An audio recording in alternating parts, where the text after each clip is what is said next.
Glad you're here. Hey, friendly reminder to download our free app on your smartphone. Just search for The First TV. It's right there. Everyone's shows, including Bill O'Reilly's, now right there on the app. And it's all on demand. So if you only catch part of the show, you can go back and watch all the rest of it. It's a super easy, smooth app. It's great. You can turn your phone, you can close your phone and then still have it play in the background podcast style. It's awesome. So The First TV in the App Store.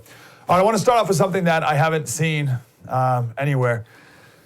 See what you think. This is a tough conversation, but there's going to be a second wave. No, we're not talking about COVID. Have you ever in your life seen something come in harder in the news and then leave the headlines faster than COVID in all your life? It's amazing. I'm not talking about COVID. I'm talking about a second wave of George Floyd protests in a couple of months when this trial takes place, whenever it does. I don't know how long these things take. It could take a year or so, right? Second wave of COVID may or may not happen, don't know. But a second wave of George Floyd protests, I think, will happen, and I'll tell you why. There is a good chance that this cop is found not guilty. And that's going to be a huge problem. Of all the police brutality examples that we've had over the years, there's never been a more clear video than this one, right? There's never been a more obvious injustice than this one. It's a long video. It's painful to watch. It's clear, right? It's not like some grainy security footage from far away across the street. It couldn't be more obvious. There's no even like ambiguity of in the heat of the moment, like a passion moment, a split-second decision, and you're trying to put yourself in the mind of a cop who's fearing for his life. Like, there's none of that. It's so obvious that this cop killed George Floyd by leaning on his neck for 8 minutes and 43 seconds. But this cop may be found not guilty of third-degree murder. And I want to talk about why.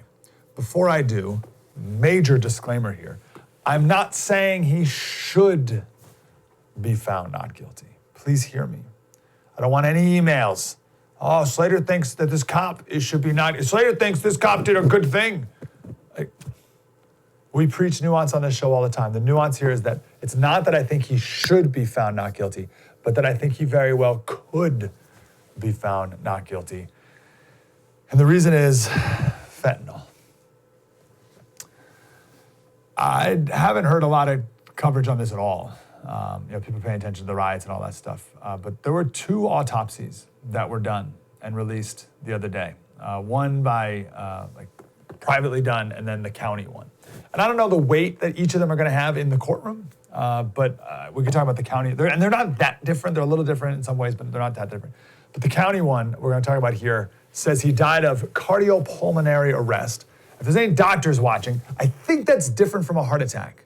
I don't know why, but for some reason I think that's a little different than a heart attack, or it's like a type of heart attack or something. But he had arteriosclerotic and hypertensive heart disease. So he had like a thinning or hardening of the artery walls. But the big one is fentanyl intoxication and recent methamphetamine use. And I heard that and I thought, oh no. Defense lawyer is going to take that all the way to the bank. Let's talk about fentanyl. It's going to be a huge problem for the Floyd family lawyers. So there's as many as 30,000 people a year die from fentanyl overdose. So opioids are 70% of drug overdose deaths, and 67% of those deaths are synthetic opioids. And fentanyl would be one of those. It's one of the main causes of drug overdoses in America. I read an article on NPR. They say that it's more than 100 times more potent than morphine. And you put just a pinch of fentanyl into a bag of heroin, and you have a batch that's capable of producing 20 times the euphoria and pain relief of just heroin alone. We could do a ton of stuff on fentanyl. Maybe one day we will. The point is, it's very bad. It's very deadly. It mostly comes from China, by the way, and it kills people. So the first thing a defense lawyer is going to do to the jury is say, members of the jury, how do you know it wasn't the fentanyl that killed George Floyd? How do you know, beyond a reasonable doubt, how do you know that it wasn't the fentanyl and the meth? Slater Crusaders, thanks for watching The First on YouTube. If you want more, like, subscribe. We got plenty.